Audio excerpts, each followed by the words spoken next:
kung preso ka, kinanglan mag-ito ang trabaho mo niya. Siyempre, presidente mo na niya yung mga katrabaho mo. So, listen mo kayo para ng PRRD.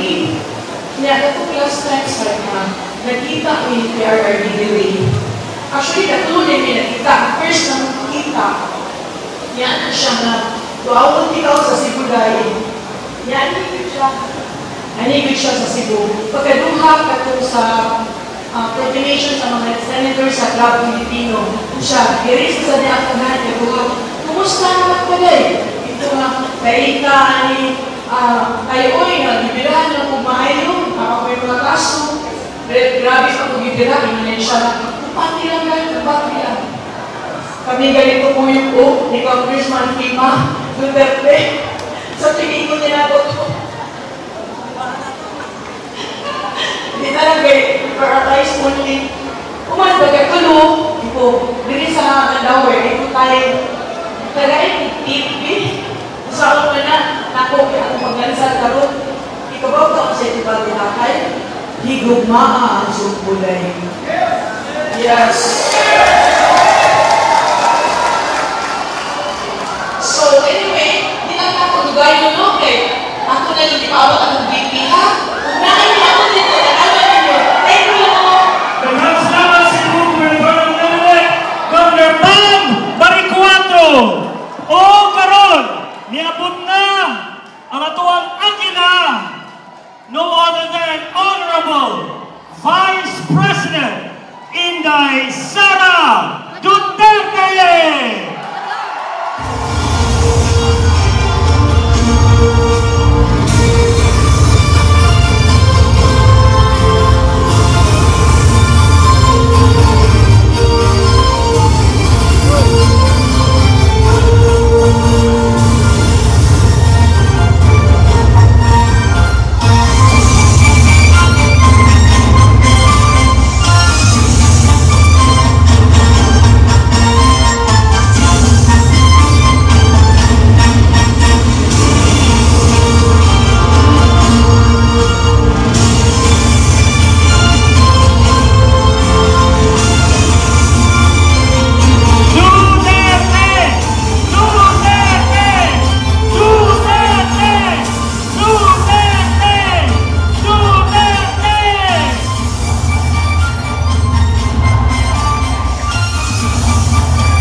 warahmatullahi wabarakatuh. Madayaw ug maayong hapon kaninyong tanan.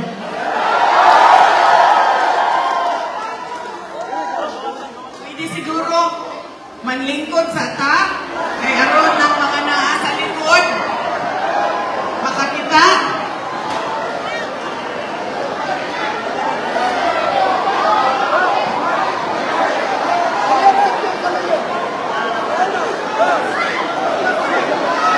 unahon usa nako ang ako ang mga pagpasalamat. Una, ang pasalamat nako kaninyong tanan, mga kaigsuonan, kay daghan sa inyo ang wala pang mamahaw, wala pang maniudto, wala pang merienda, pero naghulat mo o gihatag ninyo ang inyong oras ug adlaw para sa amua ug para sa ako nga makahatag ug mensahe para kaninyong tanan. Daghan kayong salamat sa adlaw gani nagihatag ninyo kanamo. Ikaduha, ang ako ang pasalamat kay sa ato ang kandidato pagka-gobernador sa probinsya sa Cebu, si Pam Baricuatro.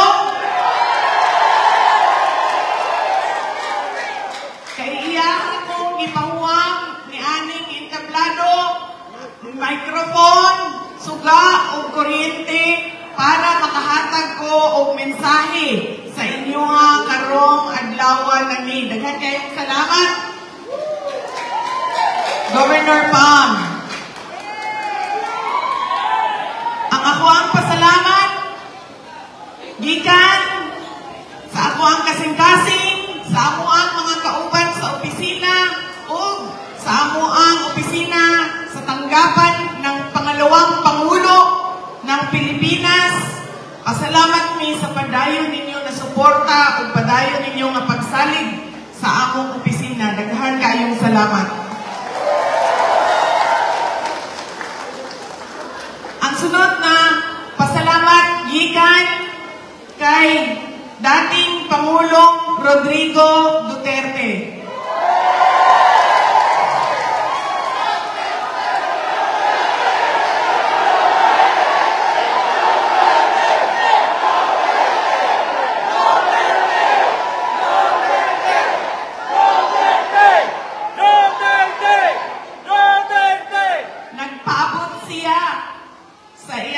Pagpasalamat kaninyong tanan sa inyong pagpakita o gugma kaniya, sa inyong pagmahal kaniya, sa inyong suporta sa iyaha o sa inyong pag-celebrate ni atong birthday niya, 80th birthday niya atong Marso 28. Daghan kayong salamat gikan kaniya.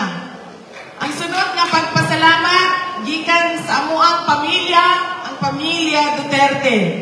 Dako kaayo mi og utang nga kabubuton kaninyong tanan, mga kaigsuonan namo, sa higayon nga gihatag ninyo kanamo nga makaserbisyo sa ato ang nasod. Dako ang amo ang pasalamat sa inyong tanan. Daghan kay salamat.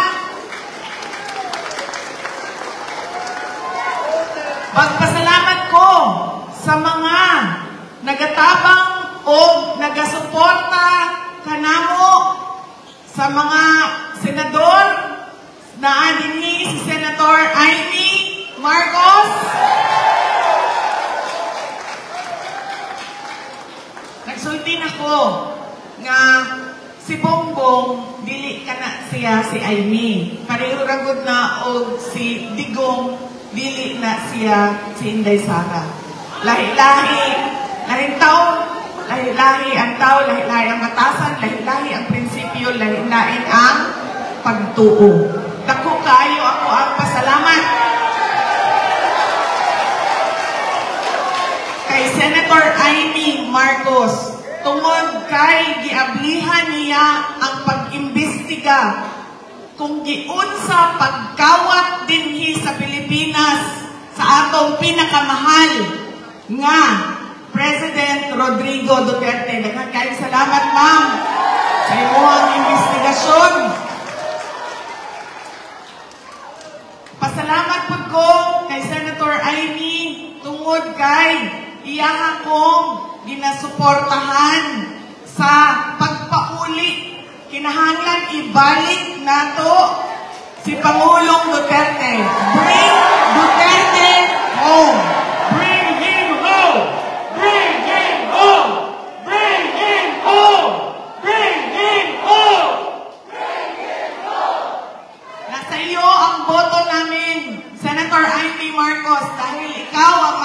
para sa kanya. Pauwi galing sa The Hague, pabalik ng Pilipinas.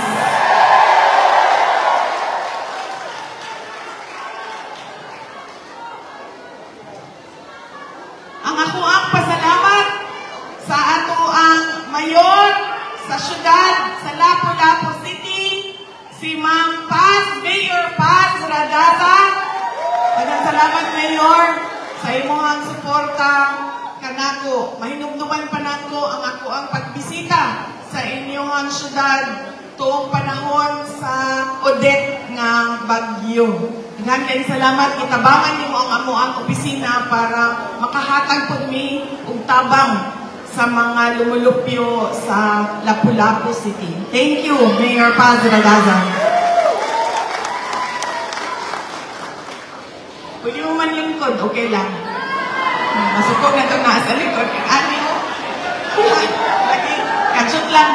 May makita na ako, madunggan ako ang yaw-yaw dito sa likod. Kung saan sila, uy, itumod na sila sa atubangan. Di na lang yung ilaw ng laon. Kanahin naglingkod din sa likod. Madili na kakita.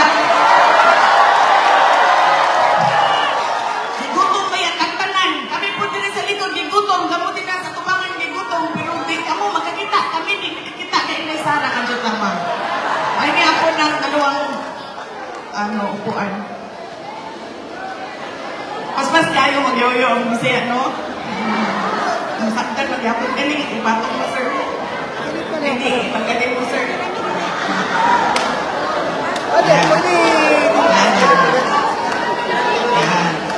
Okay.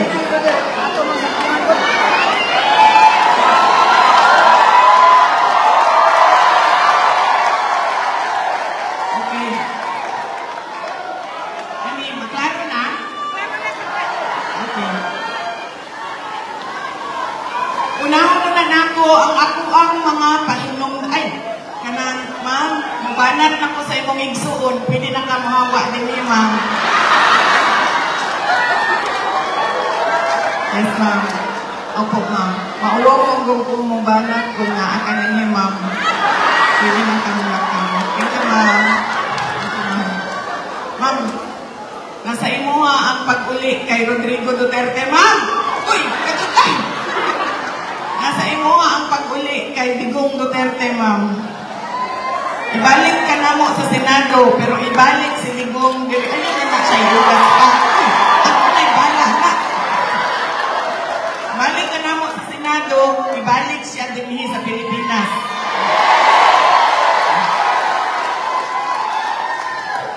Ay, salamat. Agad sa Davao, dili yun may nagabutang og budget para sa pagpalit o boto. Tungod kay dili yun namo na ginabuhat. Kay nga naman, mawala ang respeto sa tao dito sa iyahang leader o sa leader dito sa katawhan. Kay nahimo transaksyon ang ato ang pang-gobyerno. Bayran ka, iboto ko nimo, iboto ka, tagai ko, hatagi ko. Maoon, nahitabo, mahitabo.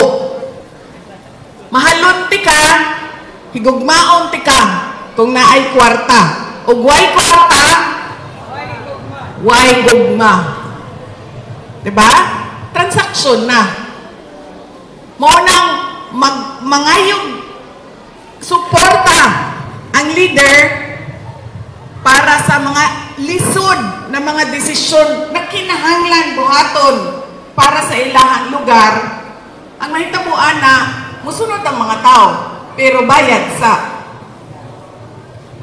mauna dunay mga mali nga sundon tungod kay bayad man, wala naman ko'y labot o tama ba o mali na imuhang minasunod. Kaya ang ato transaksyon man bayad ko, suportahante ka. Maunang dili yun mi, naga-budget o pangpalit o boto. Ang mahitabo dito sa mua sa Davao kay Bao noon sa, naghan kayo may flying voter. Nagpuyo na sila sa Davao, sa buntag, Muboto na sila sa Davao. Pagkahuman, manakay na sila og truck, mobiyahe na sila dito sa amoang mga silingan nga mga lungsod kung asa sila naka-register pod o moboto pod na sila dito. Pagkahuman, kolektahon na nila ang bayad dito sa silingan. Kay dito, makakwarta sila na ay palitanay o boto. Mauna siya ang rason kung ano, magbalik-balik ang ato ang problema. Kay baligya man ato ang atong katungod nga mopili sa atong mga leader. Ang sakit sa ako ang buot, sa tinuod lang. Ngano, kanang maglagot ko, magkaibaw. Daghan kay kong amigo, sa tanan siguro halos tanan nga lugar. Mangutan ako, pila ang pinalitay og boto diri? 2,000, 3,000, 1,500, 1,300, depende sa lugar ang palitay sa boto. Pero, nakamantun ba mo kung donay dato nga gipalit ang boto og 2,000? Kanang mga tag-iya o dagkong tindahan, mga milyonaryo, gipalit ba ang ilahang boto og 2,000? Mga doktor, mga engineer, mga abogado, mga profesional, gipalit ba ilahang boto? Wala. Kakinsang boto ang ginapalit sa mga tao nga naglisod sa ilahang kinabuhi. Kaya nga naman, kay tungod, importante sa ilaha ang 100. Importante sa ilaha ang 20 pesos na bugas. Maunang pinagsasamantalahan, unsa na sa Bisaya, ginapahimuslan sa mga tao nga gusto og gahong ang kalisod sa iyahang isig katao. Mauna ang problema nato, batasan nato na. Kada eleksyon, pila na ka 2,000, pila na ka 1,000 ang nadawat sa mga tao, sa katauhan. Pero ngano, naglisod man lang gihapon ta. Ngano, daghan man gihapon kaayo sa ato ang mga kaigsuunan, ang gabiyahe, pagawas sa nasod illegal, musulod sa laing nasod illegal para lang mangita og oportunidad para doon na sila ipakaon sa ilahang mga anak. Pila na kapiniliay ang nadawat ni dawat ta og kwarta. 2,000, 2,000, 2,000, 6,000 na to. Pero ngano wa man gihapon ang 20 ang bugas. 2022, gisaan ang 20 pesos na bugas. Gigaligtan og 3 ka tuig. Karon naa na kuno ang 20 pesos nga bugas. Kaya nga naman, kay muna na may eleksyon. O kinsa gipahimuslan? Ang kabos. Ang gipahimuslan. Kadi man nila makayas Inday Sara. Bisan pag-unsang palit ninyo sa ako, di ba ko ninyo mapalit? So, kinsa akong paliton? Kantong mga dali mailad, kay importante kaayo ang 20 pesos sa ilaha. 100 pesos, dako na kaayo na. Labon na, og 1,000, 2,000. Paliguan pa mo tanan og akap kada bulan. Tupad kada semana. Diba? Muna ang batasan nato, mga Pilipino. Di na ta mangutana unsa may imuhang gisaan nga gihatag nimo. Unsa man ang imuhang kapasidad ug abilidad. Unsa man ang imuhang pagtan-aw sa ako ang dignidad ug sa ako ang prinsipyo. Isip imuhang isig katao. Dapat daghan mangutan amanggod. Unsa man amo ang matabang sa imuha, Inday Sara? Unsa man ang mabuhat namo para nimo?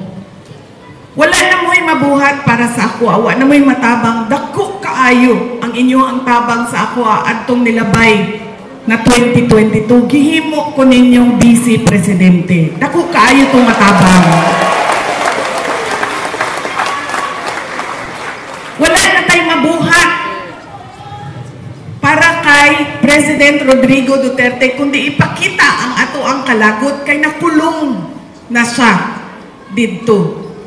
Unsa may mabuhat nato, naay moabot nga eleksyon. Duol na kaayo.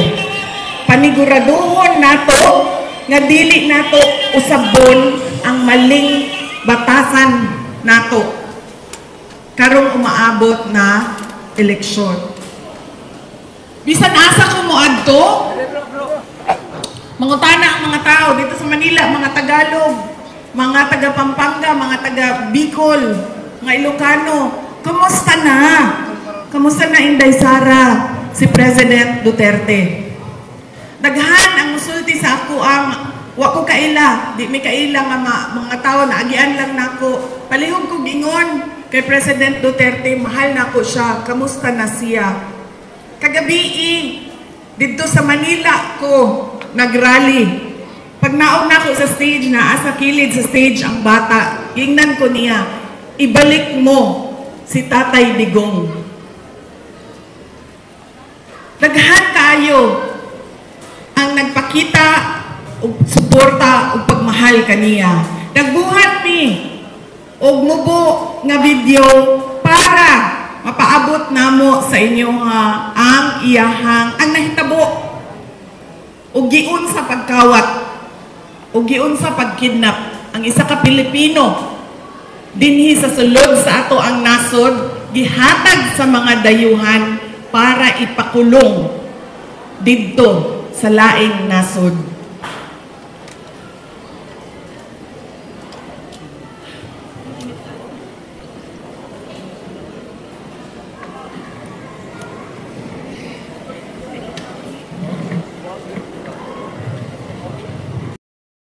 Rated poverty in the Philippines is at its highest in 21 years. Teacher says she often complains about being hungry.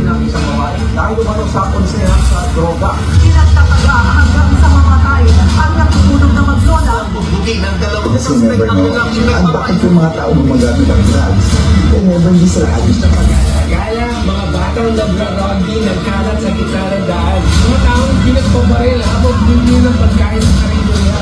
Makalat sa social media ang video ito ng pamamagitan sa mga Instead of going to school, they spend their days scavenging to earn money. Trabaho ang suspect at gumagamit pa umano ng droga. good luck sa atin lahat. Sa halip na tutukan ang kumakalam na sikmura ng mga Pilipino.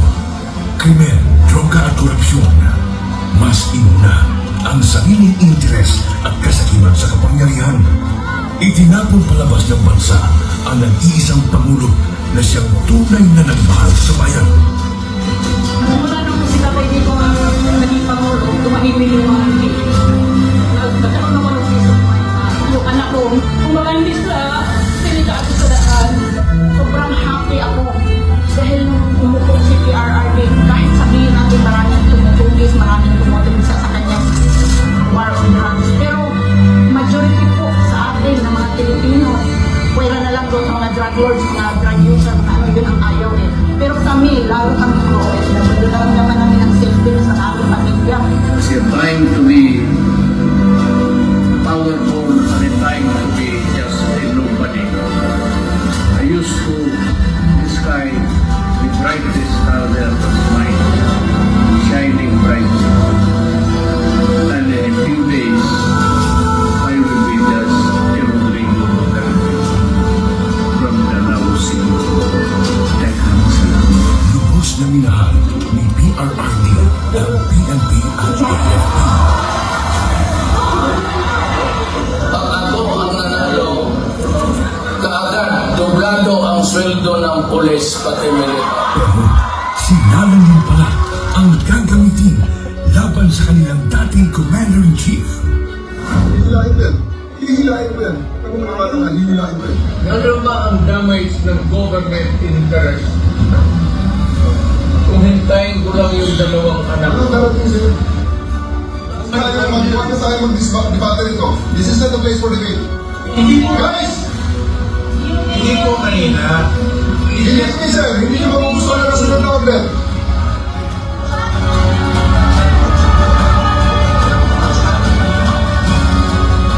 Napilitan sa serbisyo ang iba dahil sa order na isang bangag na namumuno sa kanila.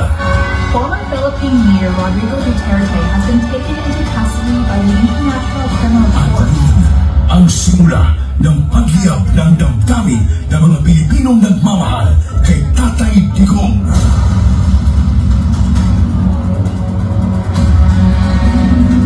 Lumiyab ang sambayanang Pilipino. Bring